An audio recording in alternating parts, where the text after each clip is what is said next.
भारत और पाकिस्तान युद्ध होगापी जो बर्तमान प्रस्तुतिकरण चली कौन कहे भारत सरकार जो पदक्षेप नौ ठीक पदक्षेप नौ मु तो कह आब्सोल्युटली वेरी गुड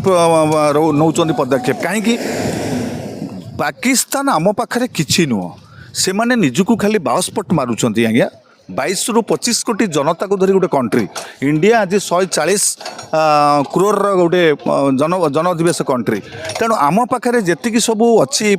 परमाणु एवं अस्त्रशस्त्र से माने ध्वंस विध्वंस हो किंतु से पाखे से जो मानसिकता आज जोपरी भाव में देखु गत 22 तारिख एप्रिल रे जोपरी भाव में से माने हिंदू मानक बाछी बाछी गुली कले यहाँ गोटे मर्मन्तुत थिला बहुत ये हिंदू मुस्लिम प्रभेद को आज सामना को आनिले किए से माने से पाकिस्तानी माने पाकिस्तान माने हिंसुक आज्ञा से हिंदू को सह्य करें तेणु मो मतरे आज यशस्वी प्रधानमंत्री नरेंद्र भाई मोदी जी जो पदक्षेप नहीं मो मतरे तो पाकिस्तान सारा देशटा को ध्वंस कर पूरा उड़े दबा दरकार छिन्न विच्छिन्न करदे उचित बोली मोर व्यक्तिगत मत मुझे प्रतिक्रिया नेउथिलु लोक मानकर से माने प्रतिक्रिया भल भाव प्रतिक्रिया रखिले जे पाकिस्तान को मुँह तोड़ जवाब देवाई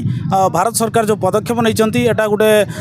सुदृढ़ पदक्षेप जहाँकि निश्चित भाव में युद्ध होगापी समस्त आह्वान आउ समस्ते संकल्प नौ युद्ध हवा सुनिश्चित कारण बारंबार पाकिस्तान आमको माने जो हैरान हरकत करुच्ची से लोक आउ सह्य कर प्रस्तुत होती जे एवं सरकार को दाबी रखुंट जे युद्ध निश्चित हो। कैमरा पर्सन विकास सहित गाम फाउंडेशन नारायण राउत।